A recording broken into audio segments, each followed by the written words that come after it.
My name is Michael. I'm a part of EEVM, which I'll talk about later, but it stands for Emory Entrepreneurship and Venture Management, and we are presenting a design workshop on the principles of design and Photoshop basics. So I'm going to explain more about that. So part one, I'm going to be presenting principles of design, but first I want to give you a little bit of an overview of what we hope to get accomplished within the next hour. So I'm going to be going over design basics, and I'm going to show you some things to pay attention to, where you can learn and where to find inspiration. And then my co-associate Dany is going to present a Photoshop demo, which is going to give you a basic introduction of Photoshop tools and whatnot. Something we just want to make clear beforehand, because we've got a few questions about this. If you have Photoshop or you're a Photoshop user who wants to learn more, we're going to record this so that way if you want to go back and watch the tutorial and like pause or whenever you need it, that's perfectly fine. But for the most part, our goal with this is to just present these sort of Photoshop basics and just get people generally exposed to how the program works and how to make basic designs. But more on that later, so you don't have to have Photoshop to follow along with us tonight, but you're perfectly able to on your own if you're interested. Okay. So first, a little bit of background. What is EEVM for those who do not know? So we are Emory's premier entrepreneurship organization. We have a lot of events and different programs. Hack ATL is our business hackathon, the largest in the Southeast that we host in October. Open to non-Emory students as well, as long as you are graduated from high school. We have IQ Magazine, which is our newsletter promoting entrepreneurship. We have Interdeck, which is a student-run on-campus house facility in which we promote entrepreneurship and facilitate ideation. And something we just want to quickly highlight coming up, we have our COVID-19 series that's going to be sent out on our website as well as our social media, which is basically going to focus on how you can get support as an entrepreneur, or you can find ways to support entrepreneurs in your community. So we will be launching that within the coming week. So if you haven't already, make sure to follow us on Emory EVM on Instagram and Facebook, and check out our website, eevm.org, if you're interested in learning more. Okay, so just to introduce the people who make up EEVM's design team. So I'm on the right, my name is Michael. Our director is Tina, and Dany on the left will be the one presenting the Photoshop basics demo. If you have any questions about anything that we presented, you can go ahead and send those in the chat. And while I'm talking, Dany's going to be answering. While Dany's presenting, I'll be answering in the chat. But if you have any questions that come up after this workshop that you'd like to ask us about, feel free to email Dany, Tina, or myself. You can ask us, how to get started in design. If you need any clarification on anything that we talked about, things like that, we're more than happy to answer. Okay, so let's get into what we came here to talk about. So why do we design anyway? For me, design is more than just visuals. Knowing how things work together, look together, and present themselves together is essential, regardless of the field you go into. So even though we're learning visual design, learning how to design is something that goes beyond any Photoshop or Illustrator or any Adobe's tools. And it really is about thinking how things work together in real life as well. But also realistically, I don't think graphic design or graphic designers or anyone who's working in user interface, those jobs are ever going to be out of demand. So there's a lot of opportunity to make money off of a creative outlet or get involved in that way if that's something that you're interested in. Something I want to emphasize is that it's never too late to get started on this. Like people are learning Photoshop in their 30s in the same way that people are learning how to code. So if you're interested in design, I definitely recommend that's something to pursue even for personal use or commercial, whatever floats your boat. So let's talk about Photoshop. There's a lot of different tools or applications within the Adobe Creative Suite. A lot of people get them confused because they're all wildly different, but since this is a basics, Photoshop is a really good place to start. You can design pretty much any visual content that you're thinking of: posters, business cards, logos, blueprints, artwork, painting, things like that. You can even make GIFs on Photoshop, which I've not learned how to do, but if you're interested, it exists. So here's something we got a lot of questions about: what happens if you don't have Photoshop? So We are going to put up a link on the Instagram for those of you interested in doing an Adobe free trial, because they offer you like a month for free. And it's not just Photoshop, you get access to the Creative Suite. If you're interested in just working off Photoshop, Adobe offers a Photoshop Lightroom bundle, which deals with photo editing for $10 a month. If you're a student, both college, undergrad, grad, or high school, you can get the Creative Cloud Suite, which are all the apps, Photoshop included, for $20 a month. And if you're an Emory student, even though we're not physically on campus, hopefully when we do return, all of the Creative Cloud suites and programs are available in any of the computers you can access in the library. For those of you who are not in a position where you can make that sort of investment, which is completely understandable, there are other free design alternatives that you can find online. Canva's probably the most popular, and something I want to emphasize, if you learn something from tonight's workshop, even though Canva has a lot of templates and things like that that are pre-made, like it's perfectly encouraged to go there and make something on your own, and really, have full creative flexibility with that. Okay, so let's get into design. I'm going to be talking about 3 components that I think are pretty important when it comes to any design that you're dealing with. So the first one I want to talk about is color. So color for me plays a part in a design's emotion. And when I talk about a design having emotion, I always like to think of design as like living people, because they all act differently, they talk differently and they behave differently. And thinking about designs in terms of that helps you better understand how the different pillars of design, all interplay together. So color plays a part in a design's emotions, because colors create different moods, and designers are often using colors together. I could go so much more in depth about how colors work together, and things like that. But for basics, we're just going to talk about where you can get started if you've never, created a color swatch, for example, or like at most you've pretty much picked up a color in like a presentation, but it was preset or something like that. So the first thing I want to talk about is just understanding, as a designer, that the different colors that you choose all evoke a different sort of emotion. So this was a graphic that I found online, which talked about a lot of the logos that we see in our everyday life, the colors that they used. Think about it in the sense that behind every corporate design team, they're really thinking about the colors they're using, the fonts they're using, because they all mean something and present themselves in a different way. So as far as actually finding the colors that you want to use, so this is the first resource I'm going to completely recommend. I use color.adobe.com all the time, because a lot of times like we can all find one really good color that works, but it's hard to find colors that work with it. Color.adobe.com allows you to play with different swatches and create a set of 5 colors, custom made. You can lock a certain color if you really like it. You can move it around, but it gives you all colors that are, by color theory, like designed to work together. Another cool thing, if you don't want to make the colors yourself, the same exact website by Adobe has this really cool section where you can make, or you can find a lot of templates. So just something I want to highlight, I literally typed in sunrise because that's kind of a color theme that I was interested in. And they gave me literal pictures and photographs that they pulled colors from.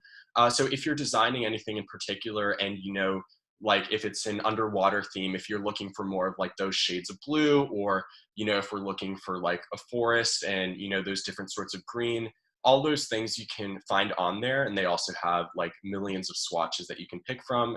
And something else I want to emphasize is that, like these are technically like for Adobe products, but if you have a project that you're making on Microsoft Word, Google Slides, or PowerPoint, or anything like that, like feel free to bring those colors in, because design exists so many places other than just Photoshop.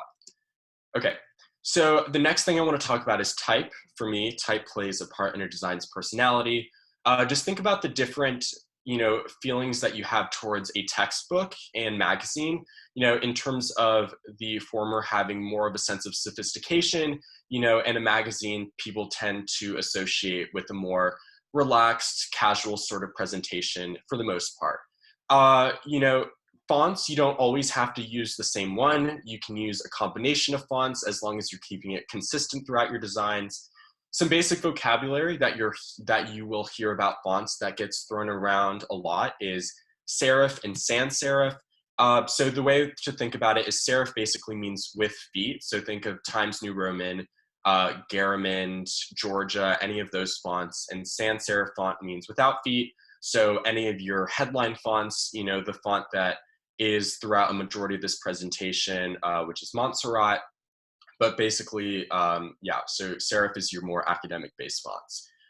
Something I want to highlight on the left for those of you who are interested is when Spotify did their logo rebrand, like just the font that they choose going from a serif to a sans serif, like creates such more of a modern personality, I think, for Spotify. And of course, the color has to do a lot with that, but just showing how they use a different type of font to, maybe display a different sense of personality for what they want their brand to look like.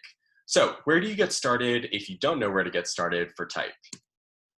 First place I'm going to recommend is typewolf.com. I've used this a lot in the past. The good thing about this is that it gives you categories of fonts. So as you can see on the screenshot, it gives you hipster fonts, whatever that means. But it also gives you lists of free fonts, the most popular ones. Some of them you do have to pay for, but for the most part, you can find a whole lot of resources on really good free fonts that you can use. And then second of all, the most popular, like even as a designer on EVM design, I'm pretty sure we can all say that we've gone to Dafont. So like really good place to see a wide variety of fonts if you haven't gone on it yet. So I would definitely recommend. The third pillar that I want to talk about is layout. So for me, layout plays a large part in a design's behavior. It deals with how material is organized in place. And just think about it this way, like the way that material is presented and where it's placed can either make things overwhelming or underwhelming, make designs really messy or neat, or make things really chaotic, or it can make things really simple. So, really take time to put thought into where you're placing material on your designs. I'll give you a few pointers, but yeah, so that's generally what you want to think about when you're approaching layout. So if you're a photographer or have worked with design before, the rule of thirds is probably something you're familiar with, which is basically like anytime that you are creating like a canvas or a poster, think of it divided into 9 different rectangles across the screen. Also, if you've ever posted anything on Instagram, you'll notice that when you zoom in, they also have the same rule of thirds grid that comes up. The goal of the rule of thirds is that you want to have your most important material on one of the intersection points or one of the 4. So you'll hear a lot of photographers and designers talk about how it's never entirely visually appealing to have something dead center in a design, but a lot of times they will have it, like on one of these points on the left or the right, and it works both horizontally or vertically. So that's just a little bit of a guide to get you started on design, is following rule of thirds. For layout, I recommend a lot of print material in terms of getting familiar with how things are placed. So a lot of us don't get magazines anymore, but I'll talk about Pinterest later. But if you look through any of popular magazines, or if you're even Google searching for really cool layout designs, you start to get an idea of how things work together, how things are placed. What I want to emphasize is that these are not things that you learn overnight. I think a lot of times it takes just literally looking through as many images as you so feel until you get a hang of things, and then starting to recognize different design patterns. So that's all great, but how can we improve on general design beyond everything that I just talked about? Something I want to emphasize is the availability of online tutorials, which for me are the holy grail. I was fortunate to have some sort of academic backing to my graphic design, but a lot of graphic designers are gaining this fundamental knowledge by just watching YouTube videos. The way I approach these, because I'm still learning something new every day pretty much, is that when you watch a tutorial on YouTube, focus on learning a new tool out of that tutorial, because even though that you're creating one project, that's a tool that you're probably going to be able to use in various others. So search cool Photoshop tutorials, because a lot of the times you don't need your own pictures. You can pull from the internet. You can bring in the colors that we talked about, but really search YouTube, Google. There's a lot of more niche sort of tutorial sites if you're interested in, but for the most part, YouTube's a really good starting point for this. As far as where to get inspiration, my top two would probably be Behance, which is a portfolio site by Adobe. A lot of really high tier professionals in the industry are uploading their portfolios to this. And a lot of the times it goes more in depth about the software that was used, how it was created. Where on the other side, things like Pinterest, they'll show you a pretty image, but they don't necessarily give you a background of how it was created. But I think both Behance and Pinterest are really good for getting inspiration from design. And honestly, what I'd like to emphasize is that when you're first starting out in design, like it is okay to pull inspiration from places as long as it's not any form of like you're completely ripping off some other artist. But like even pulling some inspiration and just using Photoshop to kind of match it and see how you can recreate something by using the tools that you're familiar with is a really good place to get started. And Instagram, if you find any graphic design accounts that are out there, you know, that's always a good place to look. So this is a screenshot, like a very small portion of my Pinterest board. Like a lot of times as a graphic designer, I feel stuck as far as coming up with new ideas and like maybe new concepts. And there's just like so much on Pinterest that you can look through that gives you a really good idea of what designers are really doing, what trends they're following, you know, what cool things they're doing on Photoshop. And a lot of the inspiration that I talked about can be directly from here. So definitely recommend Pinterest, and Pinterest is also good for a lot of other things if you're interested. Okay, so let's talk about designing in college, because I know a lot of our audience here are currently in university.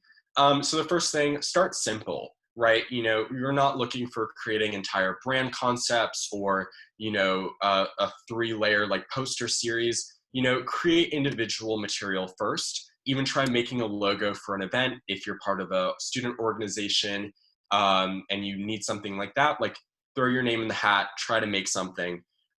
Even if it takes a little bit of time, push through and try your best.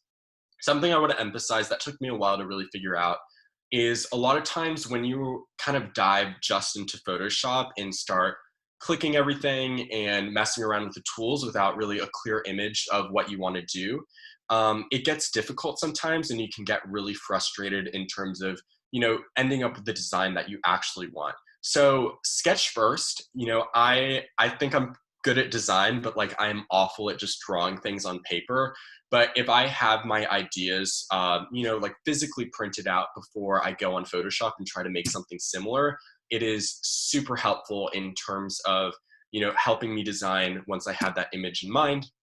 And then again, also, like, I just want to emphasize, pull inspiration from Pinterest. Like, it is perfectly okay. Then once you get into it, if this is something you want to do, think bigger. Creating a style guide for your organization, you know, finding a set of color patterns, fonts, shapes, gradients that you want to use. Like EEVM is known for its gradients per se, and you know that's something that you see consistent amongst all of our designs. I'll show you the style guide that comes from later, but you know, think about how you can sort of unify the image that your organization has, even if that's by using the same colored font in every Instagram post or having every design with a border. You know, things like that are, you know, small to large, they all make a huge difference in thinking bigger about design. Then think even bigger. You know, I highly encourage everyone to not just design when, if you're a designer for a club, don't just design when they're asking you for it. Like find time as best as possible to design for yourself. You know, create a portfolio, send it to your friends and get feedback. Like all the contact information for myself, Tina and Dany, like feel free to email us if you have any questions. There's always a community I think you can reach out to in terms of getting feedback on your design. Feel free to email us in terms of not knowing how to do something on Photoshop, because we're more than happy to help you out. And, you know, always feel free to create for yourself, because that's really how you get good at design, and that's how you learn to try new things. Okay, so I'm going to go through a few slides of some cool EEVM designs that we are currently having. So sneak peek of HackATL 2020 that'll be happening in October. So this is the logo for the event that our awesome design team worked to create. And this is kind of a sneak peek of the style guide that we use. So we have the same set of 4 colors that we use. We have the same set of fonts, and we have the same set of 5 gradients that we're using. It is very rare that you're going to see any of like our material use anything other than this. The reason that we do this as an organization is because for us, it's important to create a unified design image to make sure that when people think about EVM, you know, they think about our designs in a very fond way. And a major aspect of that is just making sure that things are consistent. Another thing on this is that sometimes these are not easy to make, even though there's like 5 circles on one page. Like there's a lot of thought that goes into what we want to do with those colors. So don't feel like this is anything that was like really easily done. Like our design team worked really hard on this to make. They worked really hard to make this. This is our sponsorship packet that Dany made that went out. So this is like literally the material that EVM has designed and is sending out to people who we want to sponsor HackATL. Dany used a lot of the things that we talked about, such as color, type, organization, to create a really good design that, you know, does a lot for the organization. This is a design I worked on, which is a sneak peek at our COVID-19 series that is coming out.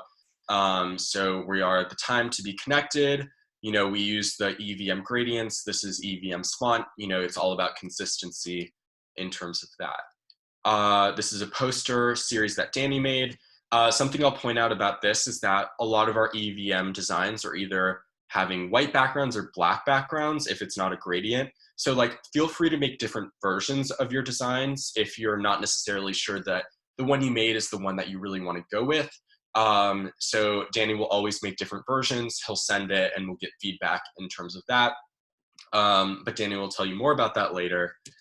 And this was a LinkedIn profile, a LinkedIn cover image that was made for HackATL, you know, using different shapes, fonts, and all of that. So it's just showing you how things are organized, how colors work, fonts, things like that. Something I want to just reemphasize is that if like you think the EVM designs are like cool, right? That's just like where you can pull inspiration from, just like the way that we use colors and the way that there's a unified image. So that's something I just really want to emphasize. Okay, so that is pretty much all I have to say. So that's all the design basics parts. Or that was all the principles of design. I'm going to pass it off to Dany and just want to emphasize again that if you have Photoshop on your computer, you don't have to follow along. We're going to record and send it out. So that way, if you want to recreate what Dany's making, you can go through that with him. So I'm going to be answering questions that show up in the chat while Dany takes the lead. But thank you guys for coming, and I will now pass it over to Dany. Thank you, Michael. Round of applause to Michael for that excellent presentation.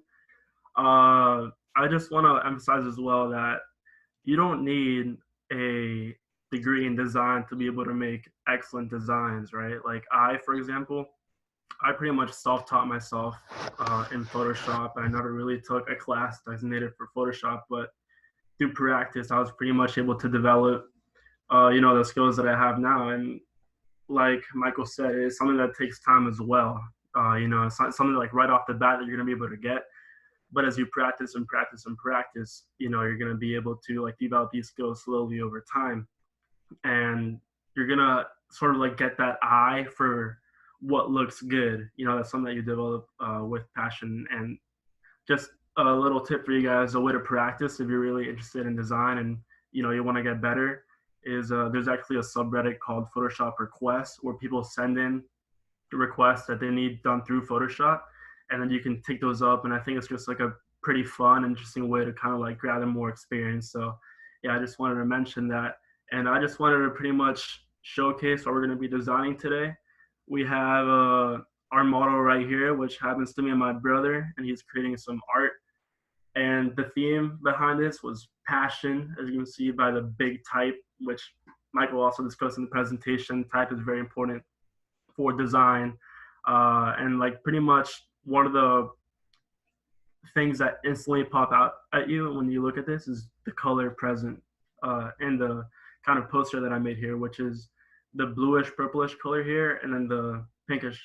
And something that I also want to mention is sometimes when you're designing, subtlety and simplicity are key. You don't want to make a design that might be too complex, so when someone's looking at it, they're questioning what they're even looking at. You want to try to keep it simple, but also make the most out of the minimalistic elements of design that you incorporate into your banner, or whatever it is that you happen to be designing. So yeah, this is what we're going to be making. As you can see, we have pretty much the three elements that Michael discussed in this presentation. We have the color, the type, and the layout. So let's go ahead and get started. And pretty much the first thing that you want to do when you're working on Photoshop is open a new project. So File, New. And that basically brings up this right here. And the default Photoshop size is 7 by 5 inches. And over here, this is where you basically customize the canvas, to fit your wants. And you can change the width and the height from inches. Let's say you want to work directly with pixels, so you can type in the pixels directly. And this right here, the resolution, this is measured in pixels per inch. So that actually measures how many pixels are within a cubic inch. So you could go ahead and shift that up if you want it to be really higher resolution. And the color mode, you can choose between all these different sort of modes of color right here. And this section right here, where you can decide whether you want the color mode to be an 8-bit, 16, or 32-bit. That basically just kind of determines the amount of shades of color that are going to be within the project.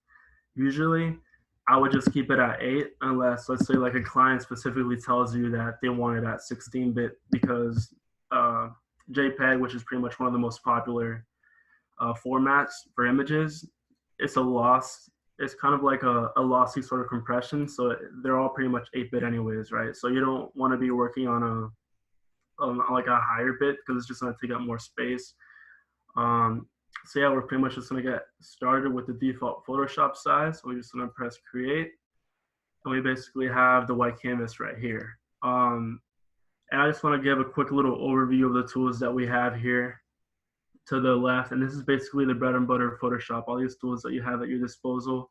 We have the selection tool, which basically used to select different areas of the image. And these three are basically sort of for selecting. Some of these are more, articulate than others. So for this one, you can select kind of like specific parts of a picture. And this crop tool right here, you can use to basically crop your canvas or whatever sort of image that you have selected. So if I selected this part, I'm going to press crop. It's going to select this part to go ahead and crop. And then this is the eyedropper tool, which you basically use to select colors from images that you happen to have on the screen. And the brush tool, this is probably one of the most important tools in Photoshop. You guessed it, just draw. It's more of like a brush, and you can go ahead and, besides just using it for coloring on the screen, is very useful when you're masking. I'm going to talk about that later when I bring in my pictures into the project. And then you have these other tools here, the clone stamp tool, which you can kind of basically, as the name implies, use to clone certain areas of a picture. The art history brush, so let's say you drew something with a brush and you want to kind of revert to a previous phase, then you can go ahead and use that. And then one of my favorite tools, the gradient tools. Like Michael said, EEVM is pretty much known for their gradients.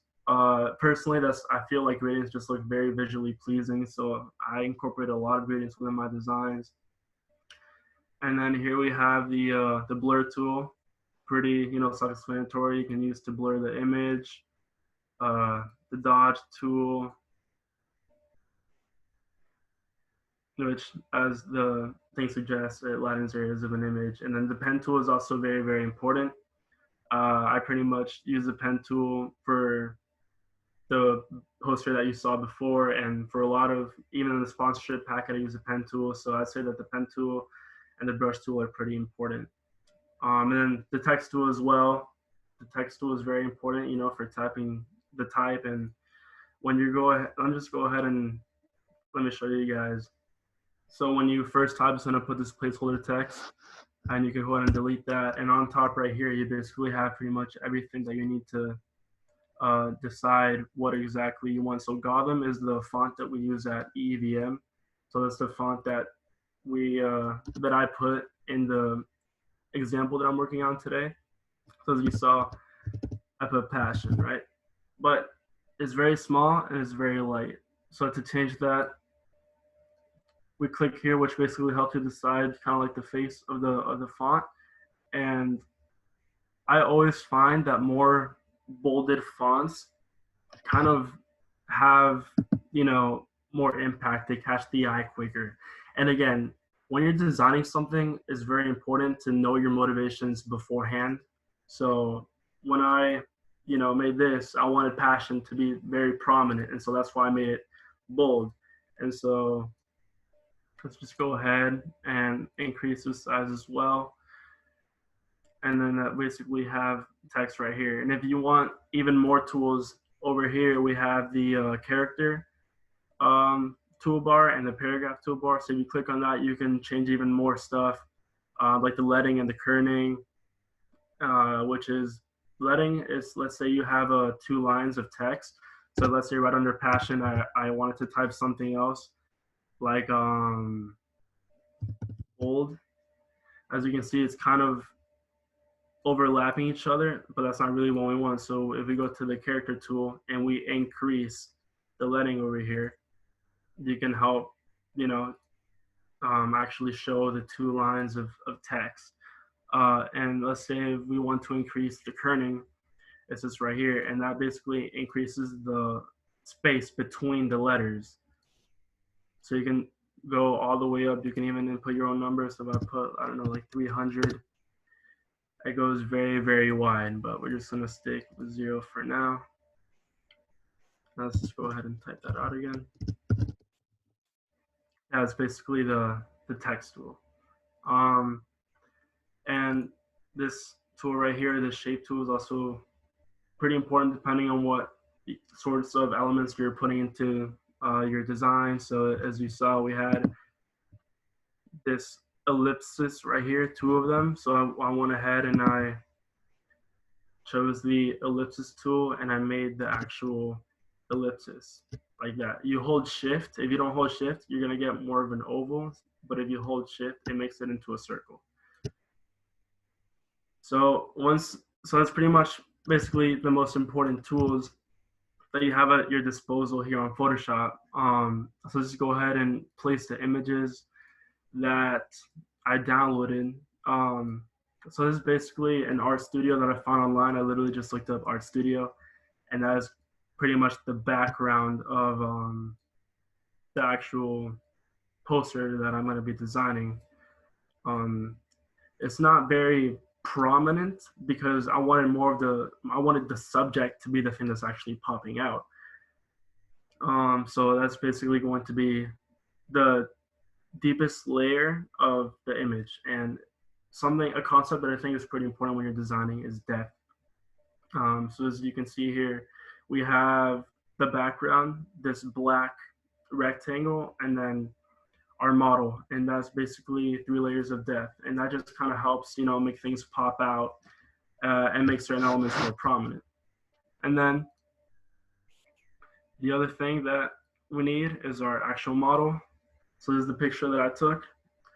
This is the art that he was working on in his art book. I took it right here in our room.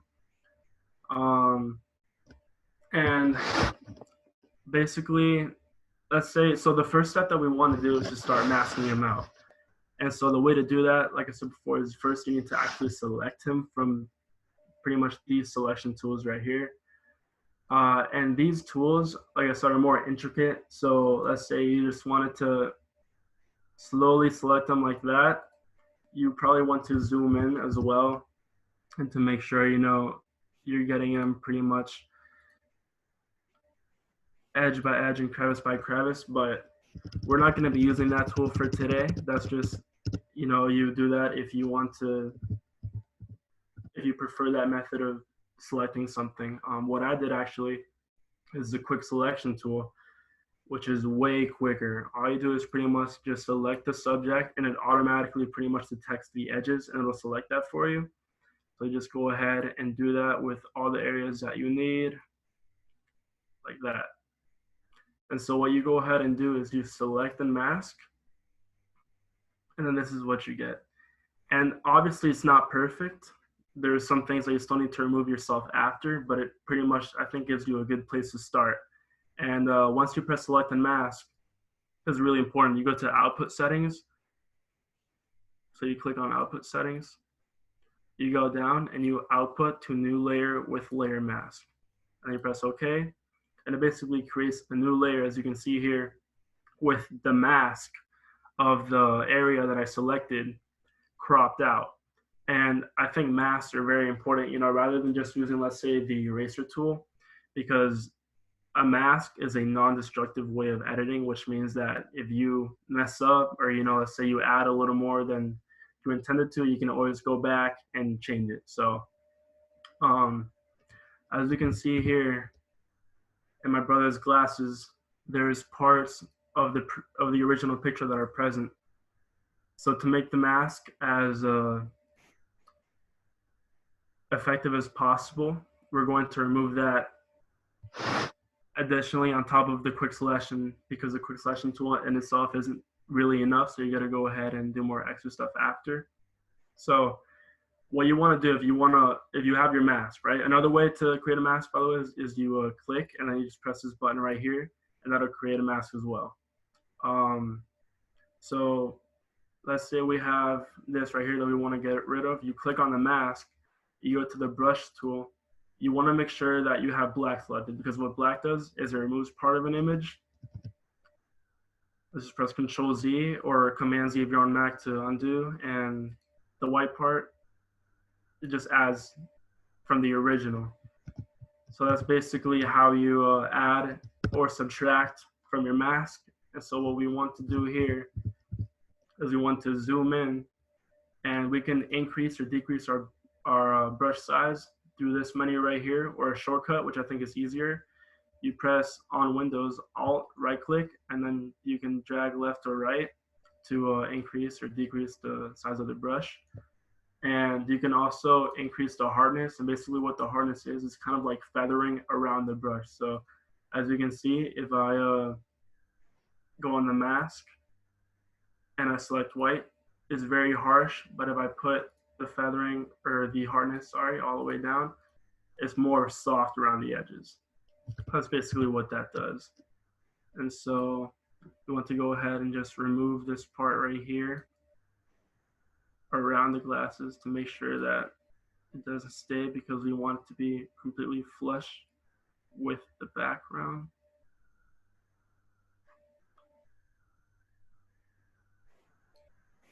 Just like that. If we zoom out, you can see that now it actually shows the background through his glasses. But pretty much that is basically how you use mask, which is a pretty important tool in Photoshop. That's basically how you cut out images and you mix images together. Like if you want, let's say let's say you take a selfie at your house, but you want to make it look like you're, I don't know, in Paris. You can select yourself and you crop yourself out and put you in Paris. So that's how I made it look like if my brother is in an art studio. And so basically what you want to do as well is, I feel like something that is also very important in Photoshop is your ability to manipulate photos. So if you have the layer with my brother selected and you go to filter, camera raw filter, that basically brings up this. And what this does, it allows you to manipulate the photo even further from what originally was. And this is basically supposed to be meant for a raw image formats, and you basically when you're taking photographs on your camera, that is exactly a setting that you put, and it just gives you more information that you can manipulate in post-processing. But even with this photo that I just took with my regular iPhone, you can go ahead and increase or decrease certain elements such as the exposure, the contrast. I always like a lot of contrast in my photos, so I turn that up. You could increase or decrease the highlights, or turn that down a little bit. And then make the shadows a little darker, increase the whites, decrease the blacks, add some texture. And like I said before, subtlety is very important. So you don't want to like overdo it, because you see how that just is way too harsh. So you want to make sure that you do pretty much an appropriate amount like that. And then the dehaze tool right here, I feel like it's pretty cool, because basically what that does is just adds a little bit more like sort of colors to the images without like making it too saturated. So you want to make sure that you know, turn that a little bit higher, just like that. And then down here you have the vibrance and the saturation. So you increase the vibrance just a little bit and the saturation just a little bit. And so once you're done, you press OK. And now you can see how different that is from basically the original that we had. So let's just go ahead and move him down right here, because we don't want this part to be showing, because obviously it's cropped off. So we're gonna move him down like this much. And something else I wanted to show you guys, which is pretty important in Photoshop, is if you right click on a layer. So we have this layer selected in my brother, and we go to blending options. That basically allows us to manipulate all these different options that we have right here, such as color overlay, gradient overlay. We have drop, shadow, and stroke. So what I did to this particular picture is that I basically just made a gradient overlay. So if you do color overlay, it's basically one color only. But if you do gradient overlay, you can actually do a gradient. So I went to gradient overlay, and then you click here on the gradient, and it comes with some preset ones. I don't think they're that good, so I just select one. Like, let's just say this is like a pre-made one, so you select it, and then you click individually on these little boxes, and then you can change the colors yourself. So just double click on the boxes, and then you can go ahead and just drag pretty much to wherever you want the color to be. So I want the two colors to be the most dominant in this design, to be blue and purple. So I went ahead and made that the gradient, and you press OK, and then OK. So now we have our model here. We have this outline of them and a gradient. So what we're going to do, because we actually want to be able to see them, we're going to press Control J or Command J if you're on Mac, and that basically duplicates the layer. We're going to go ahead and turn the gradient overlay off by clicking this eyeball thing. And then we're going to go back to the gradient layer, and we're going to press Control T, and that allows us to manipulate the image by making it bigger, smaller. You can stretch it, and we're just basically going to make it slightly bigger and then shift it to the right, like so. And that's basically how you get that effect right there. So we have our subject with that gradient kind of backdrop behind them. And now what we want to do is we want to make him pop even more from the background. So what we're going to do is we're going to go to the background, which is this original layer right here. And we're going to click here. But this is basically this right here with this sort of a circle icon. You click and you have all these tools at your disposal. So you can, manipulate certain things like brightness, contrast, levels, curves, exposure. So you want to go ahead and put solid color. And what that does, and then you can go ahead and choose a color. What that does basically is it just creates, like it says, like a solid color background. But we also want to be able to see, part of the original background as well, because if we just have this color fill, it's going to cover the whole thing. So this is very important as well. We have this opacity setting right here. We click on that, and then we can decide how much is seen through, like so. But I don't want it to be just pink. I want it to actually be a gradient. So like I discussed before, you right click, you go to blending options, gradient overlay, and boom, there you go. You have the pink and the blue. But I wanted to show more of the I want sort of the gradient to be more concentrated on the left side. So I'm just gonna drag this to be over here, and that way it, right there, is perfect. It kind of starts and ends more on the left side. So once we have that, we kind of want the black rectangle that I had to, just further make the subject pop out and to have a background to type text in. Um, Let me omit that young fellow right there. And then basically the way we do that is through the shape tool right here. And we have all these shapes, and we're just going to grab the rectangle tool, and we're going to create this shape. And up here, you can change different things like the fill, the stroke, and the stroke is basically like an outline around the shape. So we make that white, and then we increase. You can see that it has an outline, but we don't want that, so we're just going to put that back at this, which basically means no stroke. And then we have the black rectangle right there, so I'm going to move it more to the right. And now the next step is basically going to be the type and the text so we incorporate it within the image. So like I said before, you kind of want to have your motivations for the design, kind of in your mind beforehand. So like I said, I want it to be something that was vibrant and that popped. So the colors that I selected, they go with the whole vibrant theme, and the text that I'm going to incorporate with this design, I want to make sure that it pops as well. So we're going to take the original passion text that I wrote at the very beginning, and because it's all the way down, kind of on this layers list, it's not going to show. So what you need to do is you need to hold it, and then you just drag it up like that, and then you put it all the way at the top, and now it's visible. So if you want to change the color, you double click on the T, and that basically selects the text, and you just drag up here to select the color, and then that's basically it right there. So once we have this, you press Control T again to kind of transform, and then you can increase the size by just dragging on the edges. So you want it to be pretty big, just like that. But let's say we only want a certain portion of the text to be a different color.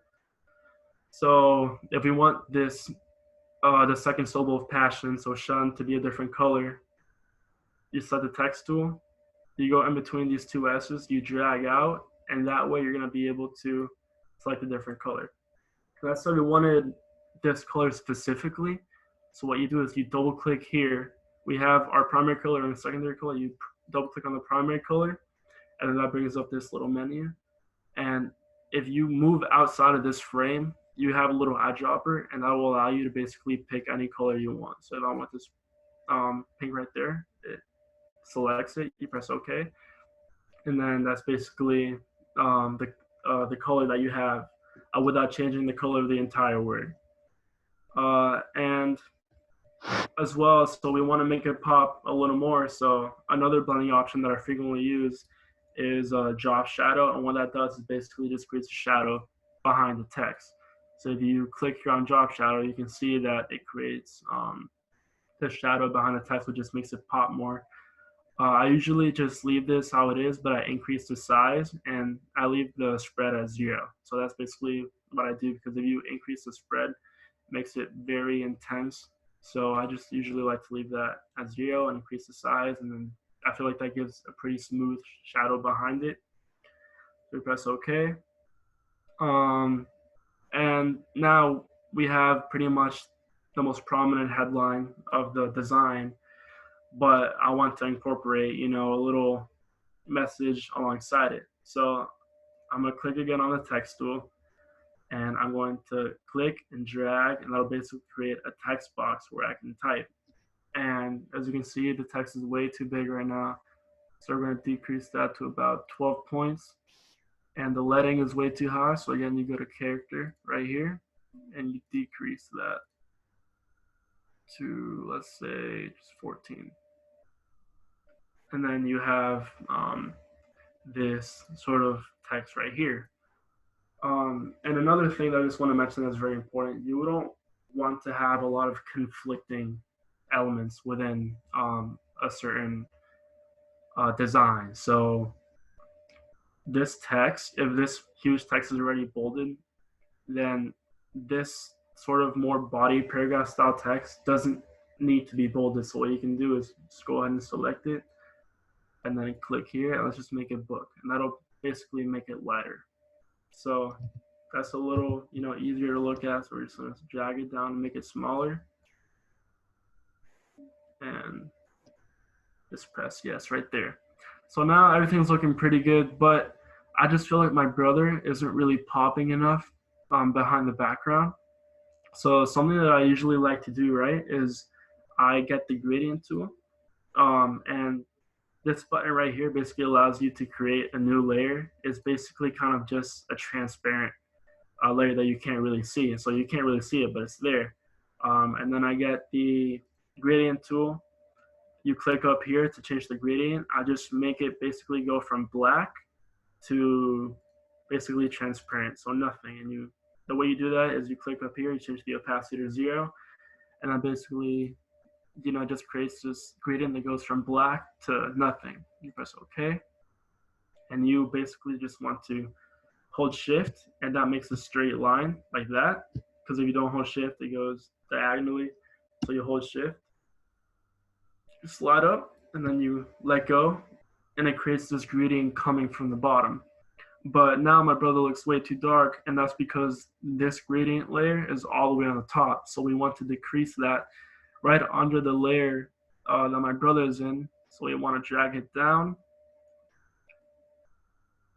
and then he pops more, just like that. So we're gonna do it one more so the gradient outline can pop as well, just like that.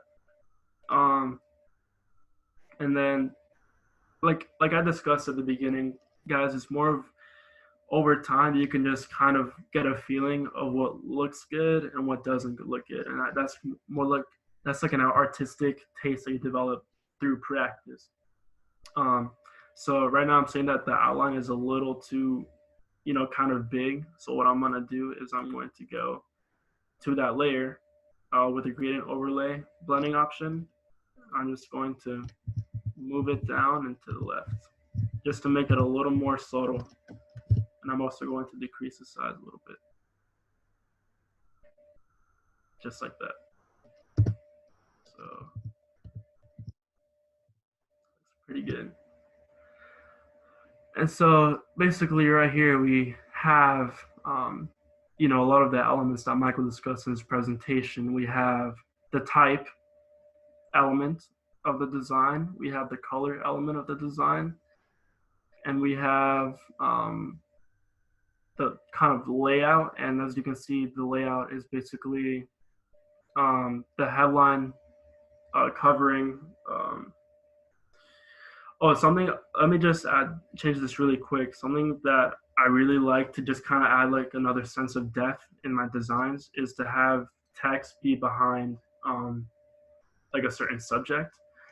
So what I'm going to do is I'm going to select these two layers, and the way that you do that is you click and then you press shift and click, and that basically selects the first layer and then whatever many layers are under it. So, or you can also click and do control click or command click if you're on Mac, and then you press control T, and that allows you to manipulate both layers at the same time. So you want to go ahead and just increase it like that.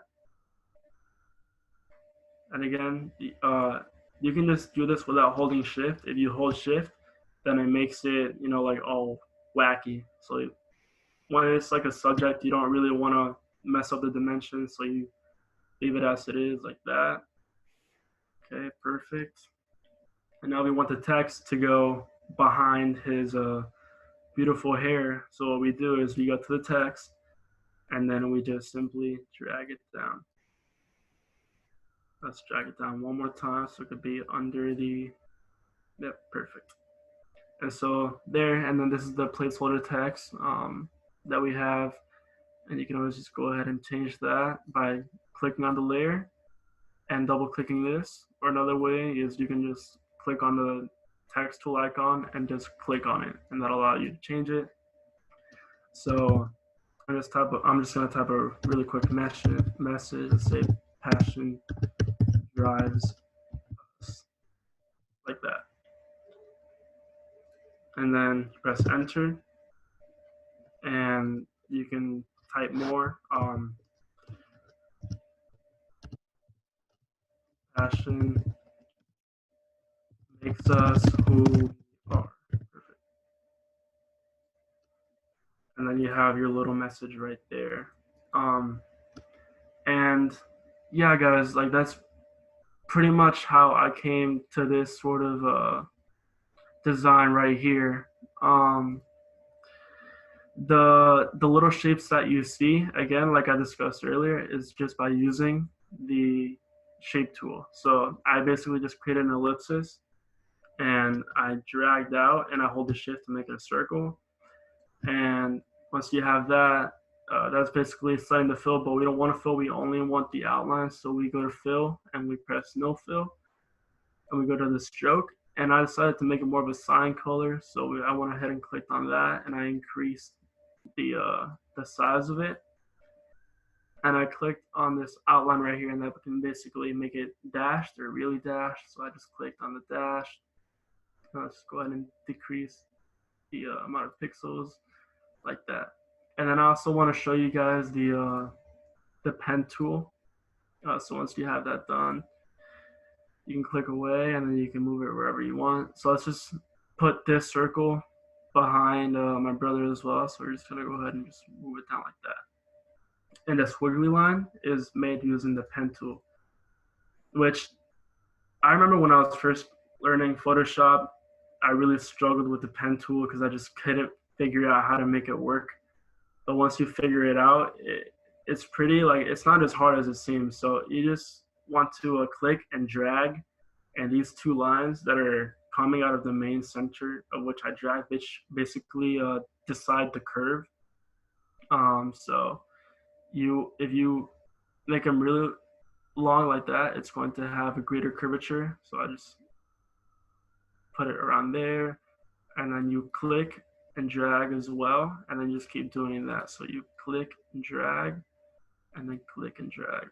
And once you have your line, you just complete the shape by making it connect, and then we have the shape right here. So that's basically what it looks like. We're going to want to let's just move it over the subject, and there we go. And if you want to again add a sense of depth, we just create a mask. And so you can do that by going to the shape that we created and then clicking on the mask right here, and it creates a mask. And you just go to the brush tool, and then we can just make it black, and that way so we increase the size of the brush.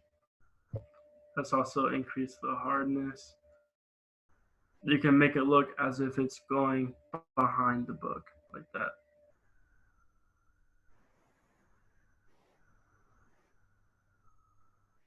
And then you probably want to zoom in just to make sure that it's perfect.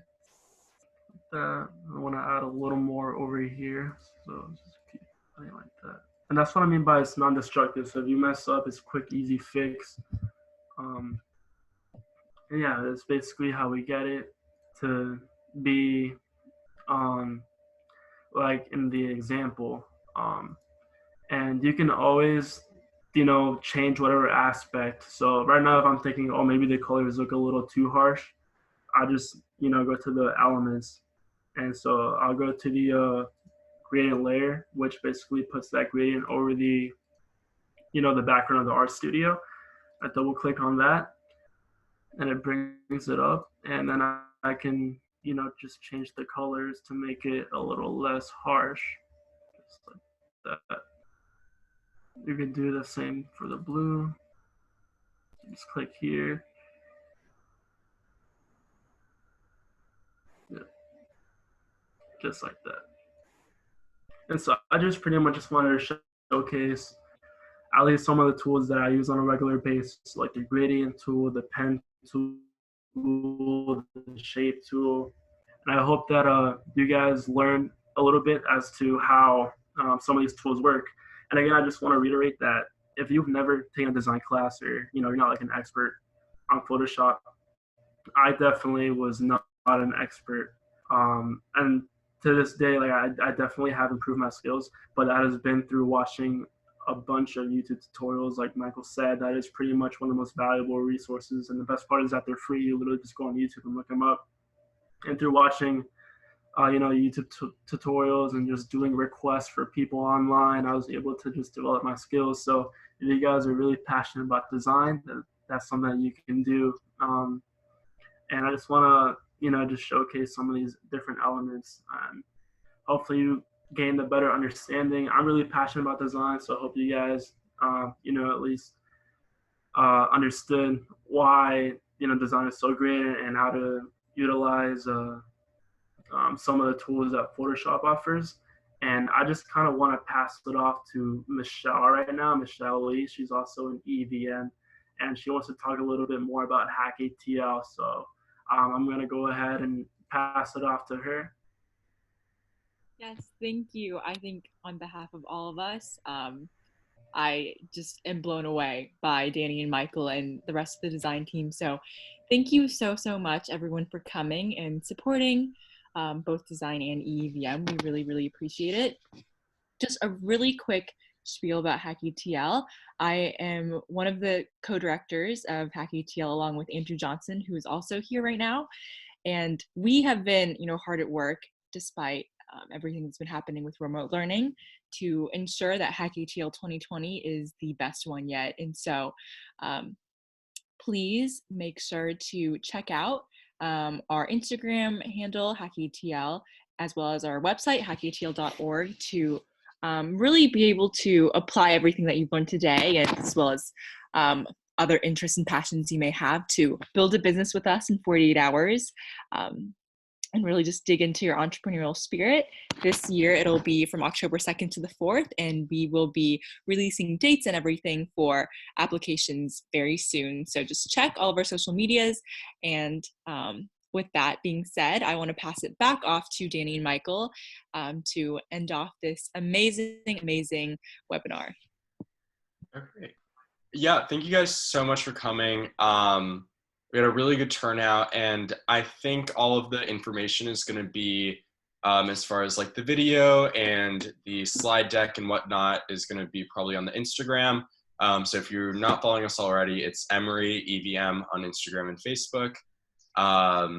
Yeah, thank you guys so much. Dany, do you have anything else you want to? Yeah, I just want to say thank you guys for being here. I really enjoyed it. Hopefully you learned something, and if not, you have our emails. You can always just shoot us an email.